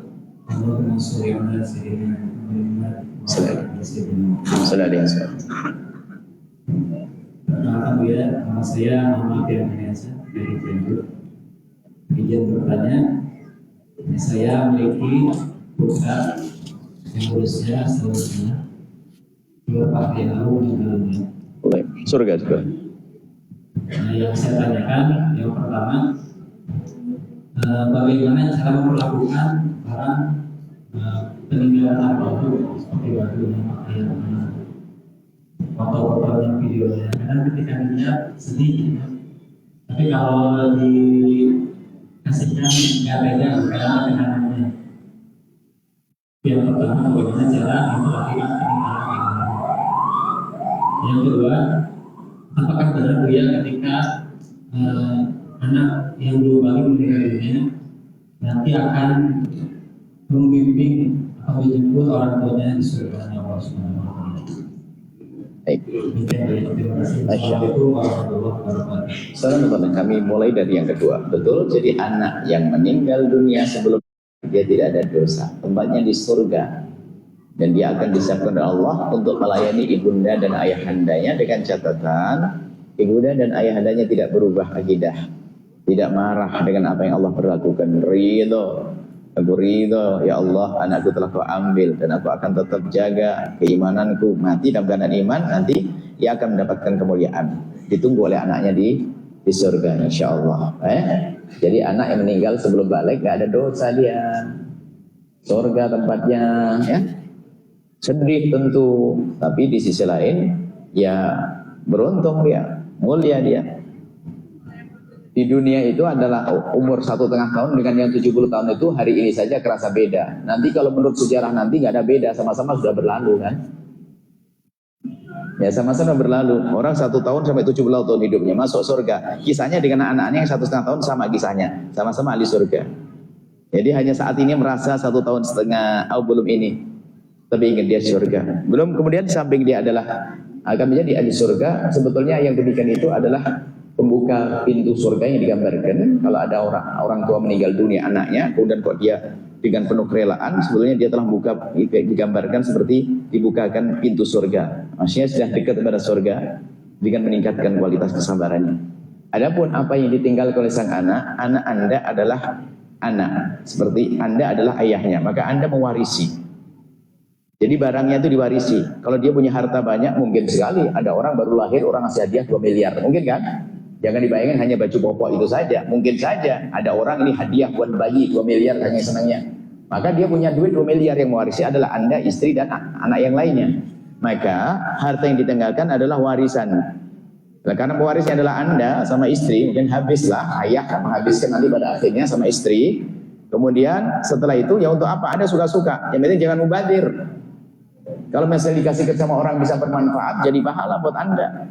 Kalau untuk kenang-kenangan boleh deh, tapi tidak boleh memperpanjang kesedihan. Foto simpan dulu, nanti pada akhirnya akan hilang juga, karena Anda waktu itu berganti. Ada kegembiraan yang Allah berikan lagi, mungkin adiknya, dan seterusnya. Seperti itu. Ya, jadi boleh dibagi. Jangan mubazir deh. Karena kemarin kita ngobrol orang, ada tikernya, tiker bagus untuk pahit. Tikernya mau saya masukkan ke kuburan. Jangan dong, sayang sini. Mau saya pakai, saya duduk ngaji nanti. Anda pernah lihat masukkan tiker? Tiker itu lumayan, 50.000 ya. Sayang dong masa tiker masuk ke kuburan. Jangan mubazir. Yang mubazir itu nggak boleh. Tiker masukkan kuburan. Tiker pakai taruh di pondok buat jaga, buat haris. Anak lagi jaga, duduk di atas itu. Setengah takut berzikir nanti kan. Allah. Nah, ada lagi degan taruh di gelas. Banyak saya sudah kehausan kalau tadi dikasih minum. Ada degan di kuburan. Masya Allah, boleh saya minum? Oh, boleh, enak ini. Ngapain tinggal di kuburan? Ya, ada telurnya, pulang aja bikin dadar itu nanti. Jangan ditinggal di kuburan telur itu. Ini biar netes. Ya nggak boleh mubazir ya. Yang mubazir bisa dimanfaatkan apa saja. Karena itu milik Anda boleh bagi ke siapa saja. Yang penting jangan mubazir. Kalau mubazir haram, dosa. Allahu a'lam bissawab. Sudah dijelaskan atas jawabannya. Baik, kembali lagi kami akan memberikan kesempatan pada para jemaah wanita. Bagi Anda yang ingin bertanya dengan satu pertanyaan, jawab dengan salam dan salawat. Silakan. Assalamualaikum warahmatullahi wabarakatuh. Waalaikumsalam warahmatullahi wabarakatuh. Selalu. Ingin bertanya, Bu ya, bagaimana cara melarang anak-anak untuk, karena mereka ini ingin memelihara anjing gitu ya sekarang ini. Alasan mereka itu yang untuk untuk memelihara itu karena katanya lingkungan rumah kita itu memang beberapa hari ini tuh ada yang kemalingan gitu ya. Tapi saya tetap gitu nggak boleh, saya udah ngasih dengan alasan mereka punya alasan untuk keamanan rumah, gitu ya. Misalkan dari sayanya akan ditentang bagaimana itu dan satu lagi mengenai karena proses hidup dan proses tiongkok, gitu ya. Untuk di dalam Islam itu lebih utama yang mana? Ini setimpal gitu. Ini pertanyaan. Terima kasih. Assalamualaikum warahmatullahi wabarakatuh. Waalaikumsalam warahmatullahi wabarakatuh. Di dalam madhab kita Imam Syafi'i dan jumhur, anjing dianggap sebagai najis mughalladah, najis berat, sehingga cara mensucikannya harus 7 kali. Karena masyarakat kita Syafi'i, otomatis jika anjing itu berkeliaran itu lumayan mengganggu, khawatir terkena najis.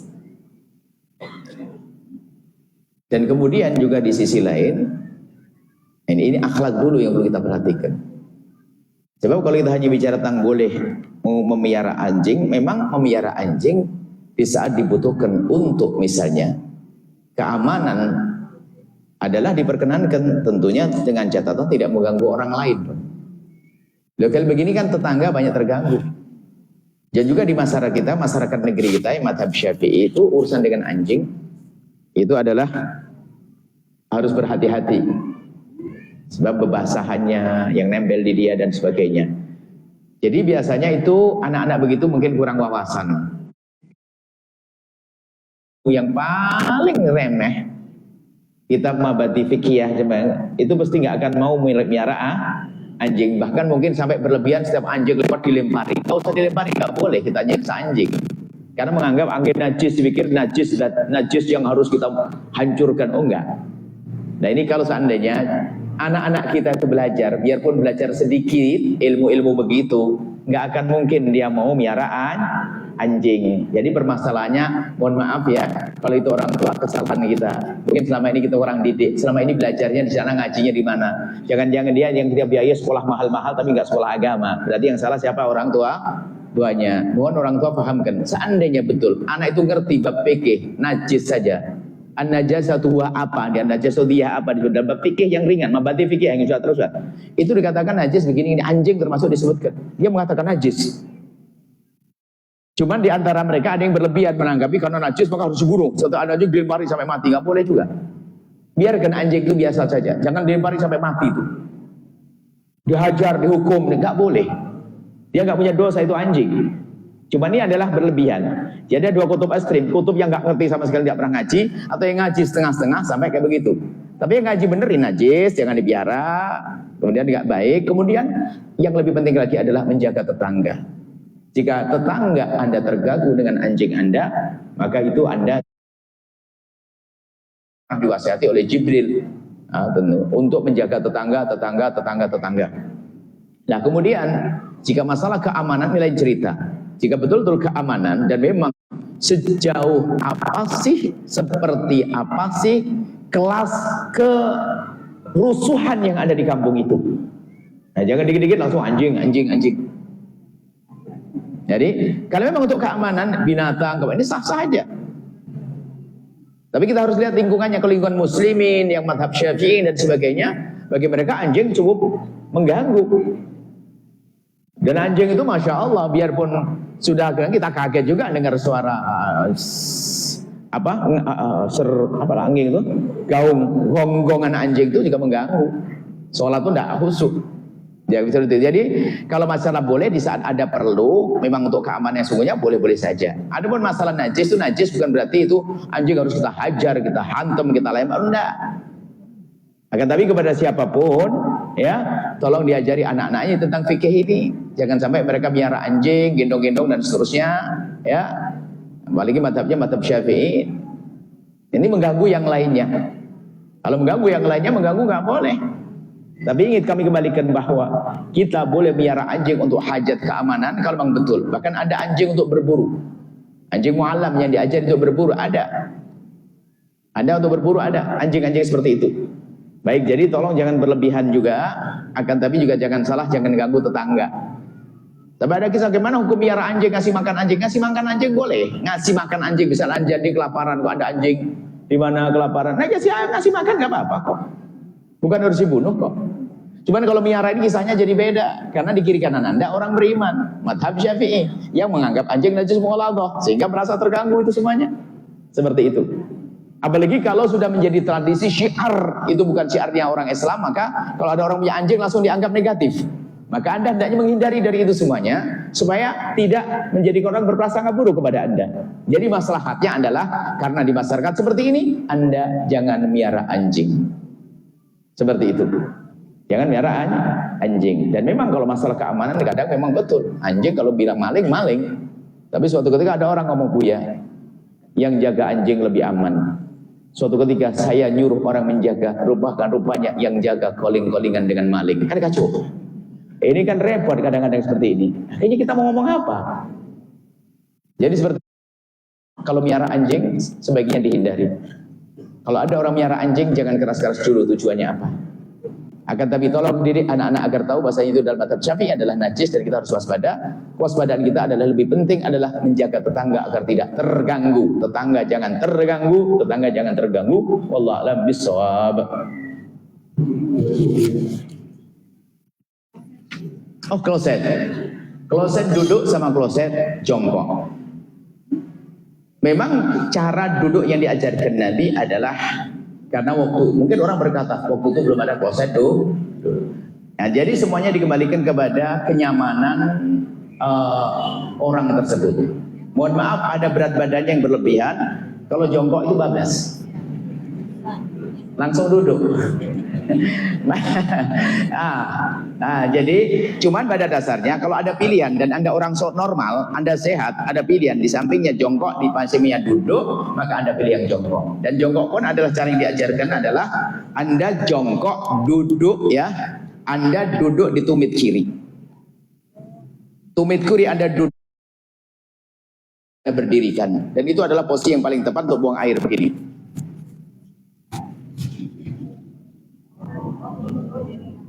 Jadi baju gak jatuh juga, ini berdiri. Nah yang biasa jongkok, kemudian ketemu kloset duduk, pasti tahu seandainya disoting naik dia, karena takut jorok kalau kotor. Ayo ngaku.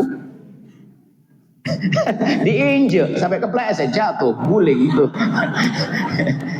Lah kalau kloset duduk, karena itu tempat umum, tolong Anda juga kayak punya tisu dan sebagainya, tolonglah dikeringin dulu, kemudian di klosetnya tersebut ditumpangin ini, supaya tidak nempel langsung ke kulit Anda. Takut sebelumnya ada orang punya rabies apa? Penyakit kulit. Ya pokoknya itu. Jadi Anda harus tahu kebersihan dong, ya. Jadi tolong dibersihin dulu, ada tisu dikeringin, setelah dikeringin ditumpangin tisu lagi, 1, 2 sudah pas ketutup. Anda lalu duduk. Jadi mana boleh dua-duanya, nggak ada masalah. Cuman seandainya ada pilihan dan Anda sehat, Anda jongkok aman, lakukan seperti tadi. Tapi kalau posisi Anda habis melahirkan, ada berat Allah Maha Kasih, kemudian berat badan Anda ditambah oleh Allah, jadi Anda duduknya juga boleh yang senyaman mungkin. Jadi kalau duduk lebih nyaman, ya, lebih banyak duduk saja.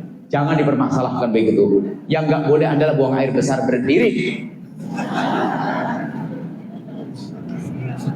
Ya itu saja. Ini saja, semoga Allah menjaga kita semuanya. Wallahu a'lam bishawab. Bismillah. Ini pondok. Alhamdulillah, ini pengajian pertama setelah pandemi ya. Bahkan sebelum pandemi juga sudah tidak kesini juga kan. Jadi lama sekali. Jadi obat. Alhamdulillah hadirin. Yang ngitung saja. Baik. Jadi alhamdulillah ini masjid juga subhanallah. Ingat, yang bangun pertama bukan berarti tidak dapat pahala. Jangan salah paham seperti sebagian orang kampung. Masjid Riyadh misalnya, musola Riyadh mau dibongkar, kasihan yang nyumbang dulu. Kasihan yang nyumbang dulu. Pernah dengar enggak? Itu kiai ngantuk dia itu. Yang nyumbang dulu ini pahalanya hebat. Karena bangunan yang baru pun akan numpang kepada pahalanya yang dulu. Biarpun sudah dibongkar bangunannya. Kenapa? Yang baru tidak akan ada kecuali gara-gara yang lama. Ini kan dirombak. Mana yang bangun dulu? Tetap pahalanya mengalir. Jangan dianggap dia sekolah waktu ke gempa, kena gempa. Allah Maha Kasih. Maka kita sampaikan, gempa bumi di Cianjur bukan menghancurkan pesantren Al-Bahjah. Bukan, ente ini salah ngomong. Allah mau mengganti yang lebih bagus. Itu saja, kan lebih enak. Buktinya lebih. Itu jangan bilang Allah menghancurkan. Enggak, Allah mau mengganti. Untuk mengganti dihancurin dulu. Kalau dihancurin kan enggak. Kan begitu kan. Coba aja kontraktor itu kalau pengen bangun bangunan dihancurin dulu kan. Itu kan pakai biaya, repot. Allah Maha Kasih. Makanya jangan suudzon pada Allah. Buktinya langsung undang Allah orang-orang yang jadi pahala yang dulu tetap jangan sampai ya Allah kasihan yang bangun dulu, tetap dapat, bahkan pahala yang baru pun mengalir kepada yang dulu. Itu saja. Beruntung yang memulai kebaikan. Beruntung orang yang punya semangat membuat kebaikan. Lalu tanyakan diri Anda sendiri, sudahkah Anda punya kebaikan? Tanyakan apa yang Anda bangun. Seperti yang bangun masjid, yang bangun pondok, mana. Dan kebetulan nih kita seru, insya Allah Al-Bahjah Cianjur nih banyak program, karena banyak tanah juga. Ada beberapa program. Pertama di sini, di sisi kiri kanan sini, ini Cijedil ya. Kemudian ada di Cirumput. Kemudian di mana? Ini cek kemana? Mekarsari, Mekarjaya. Mekarjaya ada bangunan juga dimulai. Kemudian nanti siang kita ke Sidang Barang, sana ada berapa hektar sana. Kemudian di samping Sidang Barang belok kiri Rancang Buaya. Dan sebetulnya kita buat begitu tuh menjaring siapa yang mau berjuang, ayo. Dan sekarang tanyakan diri Anda sendiri, Anda siap mati kaya raya atau belum? Itu apa yang Anda berikan untuk Allah dan Rasulnya? Ayo kita berjuang. Di sini masih banyak, bahkan di samping sini, di luar ini kurang lebih 3 kilo, 4 kilo ada tanah juga ya. Yang waktu itu ya, ada tanah. Dan kita harus terus berkembang. Kenapa? Kita pengen kaya nanti di akhirat. Kita mati, seperti beberapa waktu yang lalu sesepuh meninggal. Abah Haji Fatfur misalnya. Sebelumnya yang punya yang ini Abah Haji Hasan beberapa tahun yang lalu. Meninggal dunia, sudah nggak melakukan sholat, nggak zikir lagi, tapi pahala sholat zikirnya mengalir. Ini kan beruntung. Coba kita nggak punya apa-apa, ayo mati melarat di dunia, nyungsep akan melarat, rugi. Abah Haji Fatfur termasuk orang pertama nih yang di sini sudah wafat. Lihat semua anak yang sujud pengajian hari ini pun beliau tersenyum, pahalanya ngalir. Kan begitu keindahnya. Nah, sekarang kita ini punya apa? Saya sudah buat apa?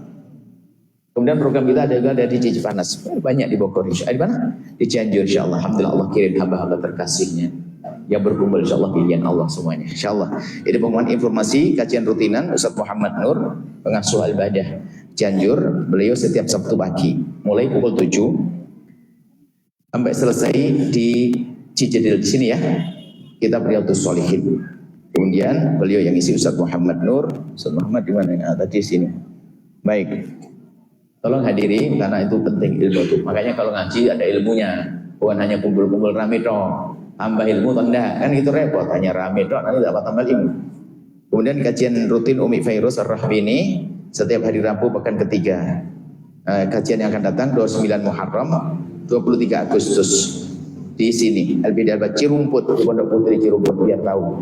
Pondok Putri, Umi yang isi. Kemudian informasi selanjutnya, bagi yang punya rezeki atau punya kawan banyak, punya saudara, tetangga, ajak untuk bisa bergabung dengan ikut dalam wakaf pembangunan Al-Bahjah Cianjur. Pembangunan terus berjalan karena santri terus bertambah. Langsung aja Anda ingin bergabung, dilihat untuk orang tua, keluarga, guru, ke Bank Syariah Indonesia nomor rekening 7512222 158 kode bank 451 atas nama wakaf Al-Bahjah Cianjur. Kemudian infak operasional Al-Bahjah Cianjur Bank Syariah Indonesia nomor rekening 75122220069 kode bank 451 atas nama infak Al-Bahjah Cianjur untuk operasional pondok. Listrik segala macam makan, pokoknya ini karena di sini ada macam 2 program tafakuh fiddin mencetak ulama, program formal untuk bisa menjadi profesional. Ada ulama bisa saja belok ke ulama nanti. Kemudian yang ingin ikut tabungan korban, program lah biar ke depan bisa punya korban setiap tahun. Ini bisa langsung aja ke rekening korban, nanti bisa hitung-hitungannya pada akhirnya diberikan kambing seperti apa. Ada kambing seperti segede sapi, ada juga sapi segede kambing. Tinggal duitnya saja. Baik, langsung aja ke Bank Syariah Indonesia nomor rekening 751-444-5561 atas nama Korban Al-Bahjah. Informasi layanan donasi. Saya ingin bantu. Saya punya sayur, saya punya pabrik susu, saya punya ini. Saya mau ngasih gimana santri? Oke, saya siap mingguan. Saya pengen nyenengkan santri mingguan, susu apa? Langsung aja ke nomor telepon berikut ini. Anda catat tok, kemarin nggak punya, sekarang Anda punya besok. Lihat aja, Anda catat ada rezeki, undang rezeki.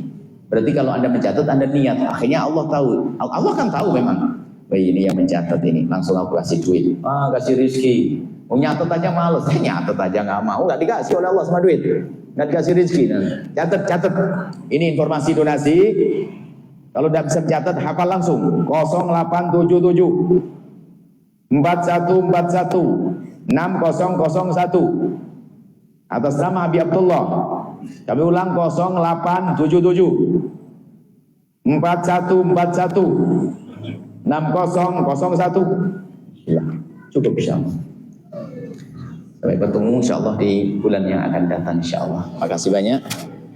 Mohon maaf, kalau ingin ada berjuang hari ini bisa saja duduk. Ingat, yang mau berjuang boleh, yang mau berjuang bisa bertahan untuk ngobrol, diskusi, ingin bahas perjuangan pondok. Apa yang harus kita buat? Untuk saya punya tanah wakaf, saya punya ini, boleh nanti ada yayasan Abah Haji Sahid dan pengurus yang lainnya bisa diskusi. Saya pengen begini. Ayo, nanti tinggal sini bisa ngobrol minum teh.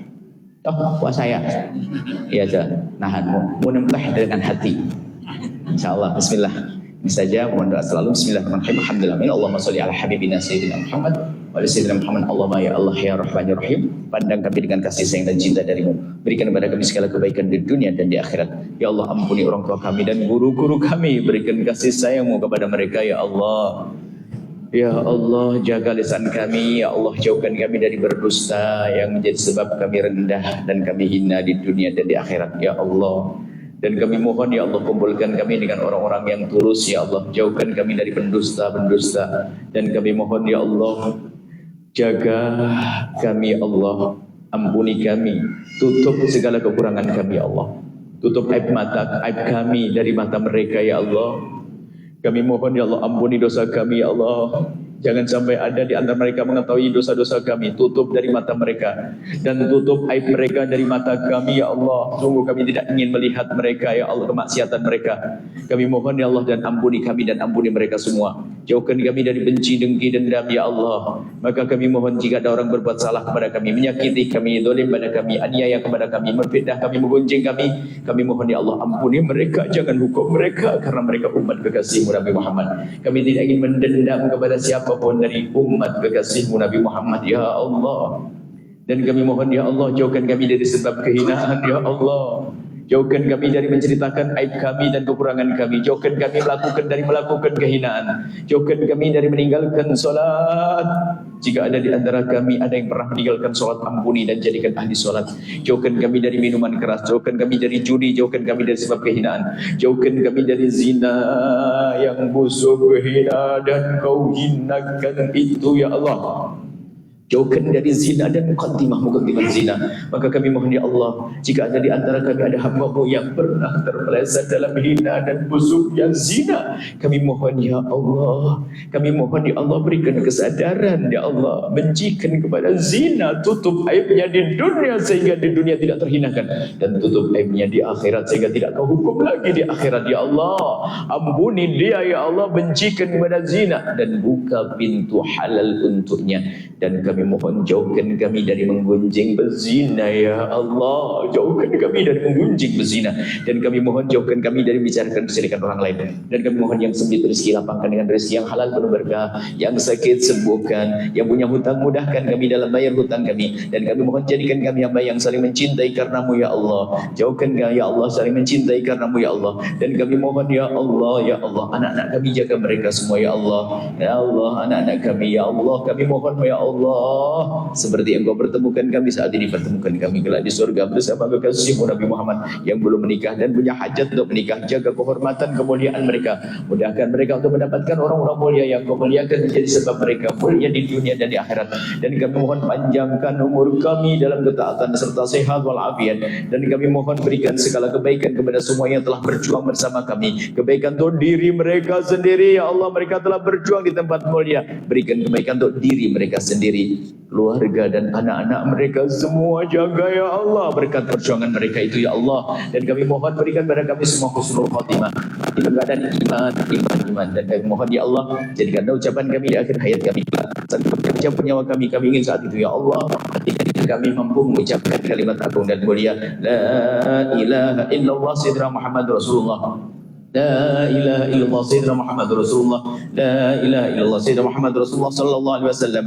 Rabbana atina fid dunya hasanah wa fil akhirati hasanah wa qina adzabannar. Wa sallallahu ala sayyidina Muhammadin wa ala alihi wa sahbihi wasallam. Alhamdulillahi rabbil alamin. Al-Fatihah.